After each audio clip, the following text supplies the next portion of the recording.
Continuamos en Entre Líneas. Decíamos en el arranque del programa que por la tarde, en el marco de la Feria del Libro, había una charla de economistas que iban a hablar sobre entre la tensión financiera y la necesidad de generar empleo, vaya brecha que hay hoy en la Argentina, ¿no? Bueno, uno de esos economistas, Gustavo Busso, que está aquí con nosotros en el programa. Gustavo, gracias por venir. No, gracias por la invitación. Lamentablemente no pudieron venir los otros miembros del panel, que la verdad que fue muy interesante. Bueno, contanos cómo surge la idea de esa charla y la verdad que es una tensión esa entre lo financiero y la necesidad de generar.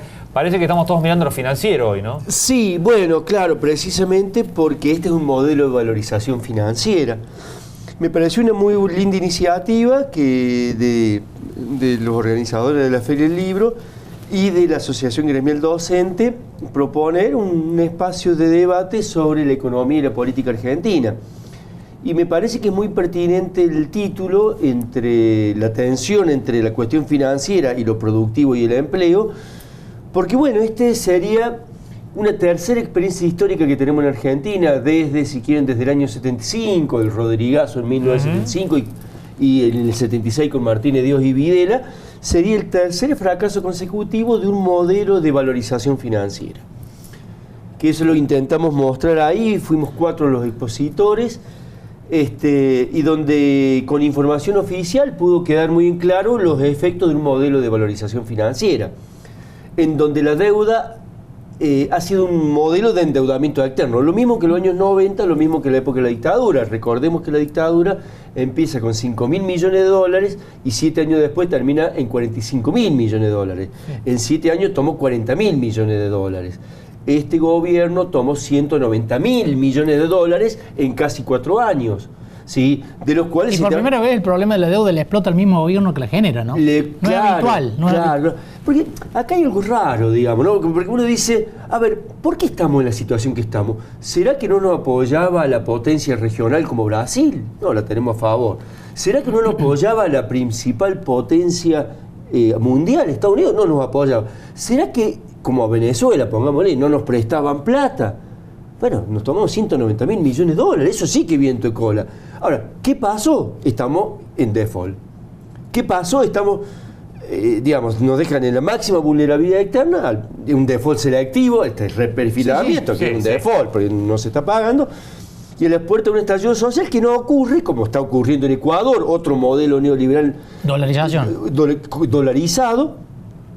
Lo que pasa es que en Argentina está la esperanza de un cambio que obviamente si uno sigue haciendo lo mismo no puede esperar resultados distintos, y bueno, las elecciones del PASO mostraron que hay una esperanza de un cambio que tendría que revertir el consumo, la inversión, y en el fondo que eso se traduzca en un mensaje de que no se quiere más este modelo económico. La economía triunfó sobre, podríamos decir, sobre el televisor, la heladera sobre el televisor triunfó, podríamos decir. Gustavo, siempre tiene que ser antagónico, como se lo parece considerar en Argentina, la cuestión financiera y la cuestión productiva, o son mundos que en algún momento pueden tocarse y actuar en consonancia, en sinergia. ¿Sabes qué, Marco? Está buena la pregunta, porque si salimos del microclima de la coyuntura, la verdad es que somos Argentina, desde la Baring Brothers, en 1824 con Rivadavia, empieza el endeudamiento. Si vos te fijas, por ejemplo, las discusiones que tenía Nicolás Avellaneda en 1870, más o menos, lo que se discutía en el Congreso era si íbamos a ser un país que nos íbamos a industrializar, como es lo que triunfa en Estados Unidos, triunfa el norte industrialista sobre el sur esclavista. En Argentina, podríamos decir, triunfa el sector, vinculado a la renta agropecuaria y vinculado a las finanzas, ya en ese momento, ¿sí? Que nos seguimos endeudando. Y la idea de por eso la crisis que después tenemos en 1895, en 1905, hasta, bueno, hoy obviamente después la crisis de 1930 y todas las otras crisis que desde 1975 a la fecha, cada 7 años tenemos una crisis. El tema que desde 1975 la mayoría, excepto 13 años, fue modelo de valorización financiera. En distintos formatos. Formato dictadura militar, peronismo, radicalismo en los 90 con el mismo ministro de Economía, o formato partido de derecha, alianza de derecha con Macri.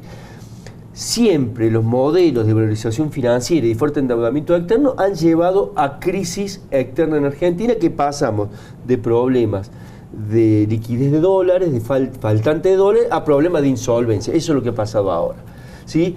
Y la verdad que si podríamos decir, la grieta está, y sí está en proyectos dentro del capitalismo argentino, en proyectos estratégicos distintos, claro. Modelos de apertura externa, de regulación, típico modelo neoliberal, con privatizaciones, flexibilidad laboral, o modelos más, llamémosle keynesianos, productivistas, más mercado internista, pero que me parece que el próximo gobierno no va a ser la misma situación de Néstor Kirchner y Cristina Fernández, como la de Macri no fue la misma de la Rúa, aunque el esquema fue similar, pero el contexto internacional fue distinto.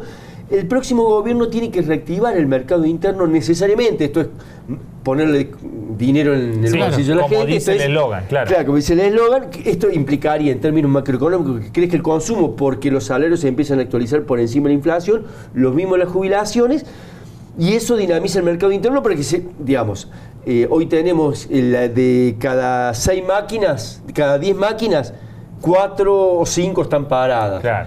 Entonces el gobierno va a tener que reactivar, no con más inversión, sino utilizando lo que está hoy desactivado. Que eso en teoría no tendría que generar inflación. En el corto plazo, ¿sí? En los primeros 6 meses, 8 meses. Esa es la primera medida. La primera medida tiene que ser un acuerdo, estabilizar las variables macroeconómicas fundamentales, básicamente la inflación, el tipo de cambio, ir a una tasa de interés razonable para que haya inversión, si no imposible. Este es un modelo de industricidio antiproductivo, no es proempresario, lamentablemente, lo que uno podría Bueno, hay grandes empresas que uno supondría que están exentas, Arcor, ¿no? Por ejemplo. Con 2.500 Nunca le fue tan mal como ahora. Claro. ¿Sí? Ahora, ¿por qué? Sería la pregunta, ¿cierto? Y uno dice, y bueno, digamos, a ver, en teoría, las grandes empresas como Arcor que están vinculadas al mercado interno, y bueno, decían, y bueno, si cae el salario no me preocupa porque para mí el salario es un costo porque yo la mayor parte lo exporto.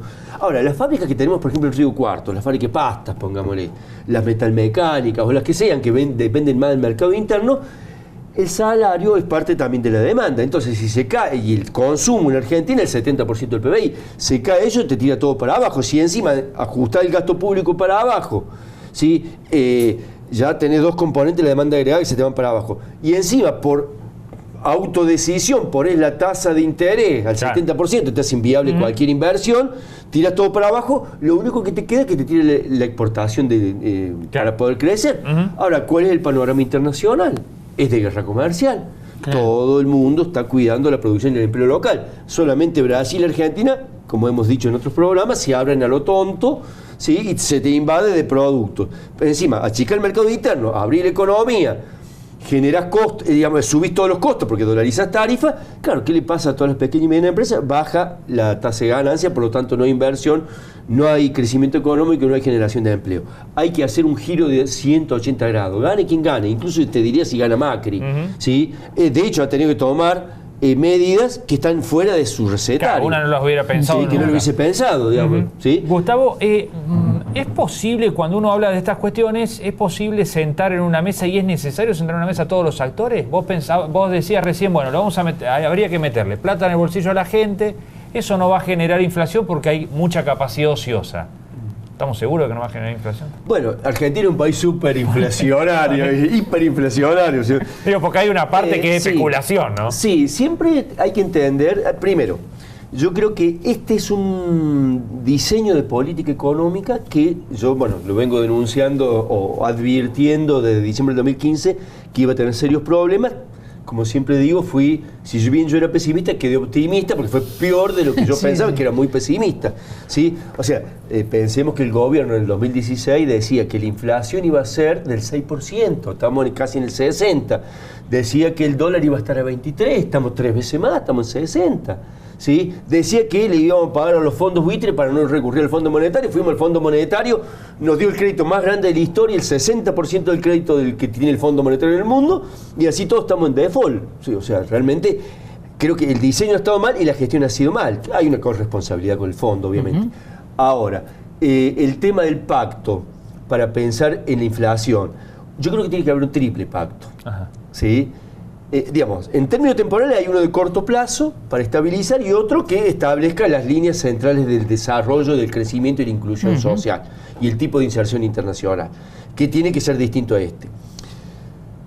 Pero eso, digamos, a largo plazo tiene que haber un triple pacto. Uno, el típico pacto social entre capital y trabajo mediado por el Estado, ¿sí? Donde tenemos que discutir cómo se distribuyen las mejoras de productividad entre capital y trabajo. Porque si queremos mejorar el consumo, tiene que haber, el Estado tiene que hacer de Robin Hood, no de Hood Robin. ¿Sí? Este Estado hecho de Hood Robin, le ha sacado a los pobres para darle a los ricos y fugarlos afuera. Claro. Acá necesitamos al revés, necesitamos que no se vaya plata y que para reactivar el consumo tenemos que mejorar la distribución del ingreso. Entonces, el primer pacto. Pero eso tiene que estar acompañado y estar articulado en términos de diseño de política. Tiene que haber una sintonía fina, que fue lo que Cristina quizás no pudo hacer en su segundo gobierno. El segundo pacto tiene que ser entre los eslabones de la cadena productiva, generar condiciones para estabilizar y más o menos equilibrar tasa de ganancia en los distintos eslabones productivos, que no sean solamente las grandes empresas transnacionales las que subordinan al resto de la cadena, fundiendo a las más pequeñas. Más cuando lo miramos de una economía regional como Río Cuarto. La nuestra, claro.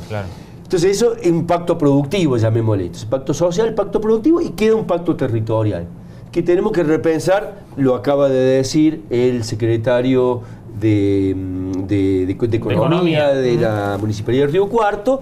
Todos estos cambios afectan. Entonces, la coparticipación, tercer pacto. ¿Y eso para qué? Para salir de un modelo de valorización financiera de fuerte endeudamiento externo y fuga, para ir a un modelo productivo, pero que pone en el centro el trabajo como pilar de la inclusión social y la sostenibilidad ambiental, pensando en el largo plazo más allá de un periodo de gobierno. Ese es el desafío que tenemos, y sin acuerdo social, pero un acuerdo social que cambie las prioridades.